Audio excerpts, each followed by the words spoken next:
Welcome back. I'm Amanda with Healthy House on the Block, and I'm here with our weekly tip and trick on creating an indoor space that truly supports your health and wellness rather than burdening it down. And today we're going to talk about this concept of being the keeper of your home. So I have talked a lot about this in the past, and essentially what it is you get to decide what comes into your home and what stays out of your home. You get to be kind of the gatekeeper of your space and decide what toxins you will allow in, because we all have to allow some toxins into our space, but you also get to decide what are non-negotiables. So let's dive in. Over the past decade, social media has become the number one way we get our information, and it makes many of our decisions on purchases and products.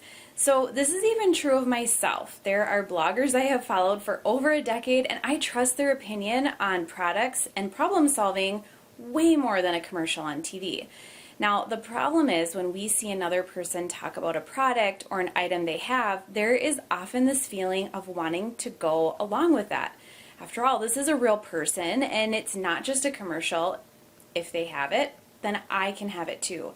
And it kind of begins this downward spiral of mindless consuming based on the feeling of a want and not a need. So personally, I think this stems from our need for instant gratification.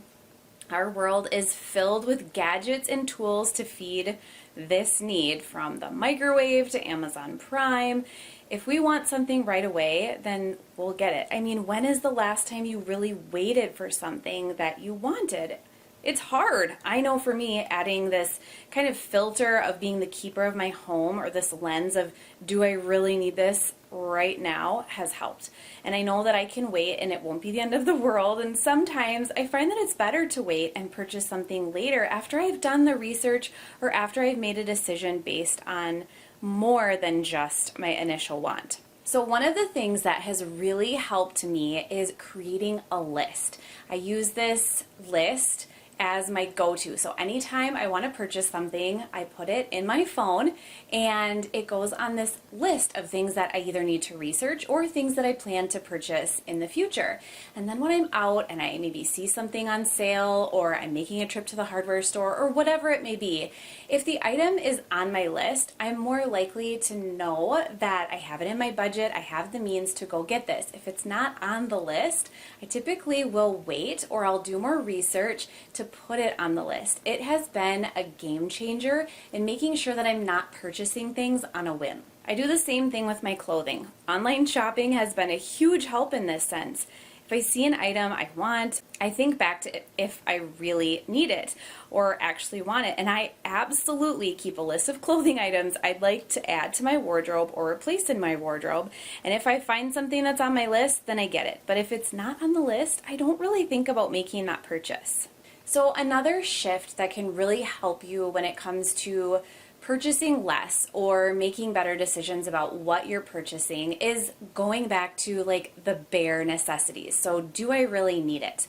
I think this idea of minimalism has really progressed, and you can live a minimalistic lifestyle really, really nicely. It doesn't mean that you're lacking. It just means that you have what you need and you don't need more. So if you're like me and my house, then you might be in the same boat in the sense that you have more than enough when it comes to your clothing and your home goods and your cleaning products. And keeping this in mind, that I have more than I really need, really helps me to limit what I'm bringing into my home in general. I like to keep my brain in the just necessities frame of mind and not in the stock up mindset. When we shift over to that stock up mindset, we end up purchasing things we may not use or need in the future. And if you buy just what you need and what you know you will actually use, you're actually avoiding wasting money and resources on something that really isn't in your filter of a healthy house. But it doesn't mean you have to skimp either. Just the necessities doesn't have to mean cheap or chintzy either. You can actually purchase necessities that are of a really high quality and have a really great feel to them without buying what you don't need. I actually think that less is more when it comes to this idea. And sometimes buying more of the less expensive item or product means you're getting what you pay for. So instead of opting for a high quality item in either food or clothing or whatever it may be, you can get a product that's not only healthier for your environment or body, but one that will last a really long time in the long run. Finding a great price for something that is high quality and something you actually love and will use is the biggest key to all of this. Another idea is to create a beautiful home with less. Make it beautiful but minimalistic, and this will help in avoiding bringing in extra things that you don't really love or could potentially be toxic in your home. I mean, you can still create a beautiful, cozy, minimalist home with a lot of these ideas. With this idea of purchasing less and making it a more meaningful purchase, you might worry that your home will start to look really bare or drab, but honestly, I have found quite the opposite. By carefully choosing what is going in my house, I feel like it's brightened and opened up my spaces so much that I appreciate my actual house instead of the stuff that's inside. And then the final idea is to reuse what you have, repurpose what's in your home instead of buying new. This is a great way to avoid waste in your home and in the environment. So I absolutely love reusing pieces around the home and moving them from room to room. So just because you bought a chair to go with your couch set, it doesn't mean that it has to stay there. The beauty of having furniture that is versatile is that you can move it to a different room in the house and give it a whole new feel. You can also repurpose frames and small tables and other items you want to use as decor. Move them around your house instead of going and buying something new. It doesn't create waste, it doesn't spend your money, and it doesn't introduce toxins to your space when you're moving and repurposing what you have. So truly, a healthy home really starts with changing your mindset, especially when it comes to impulse shopping. All of these tips and tricks start with changing your mindset. And one of the most helpful things I have done in changing my own mindset to be a keeper of my home is creating that filter or lens that I talked about earlier.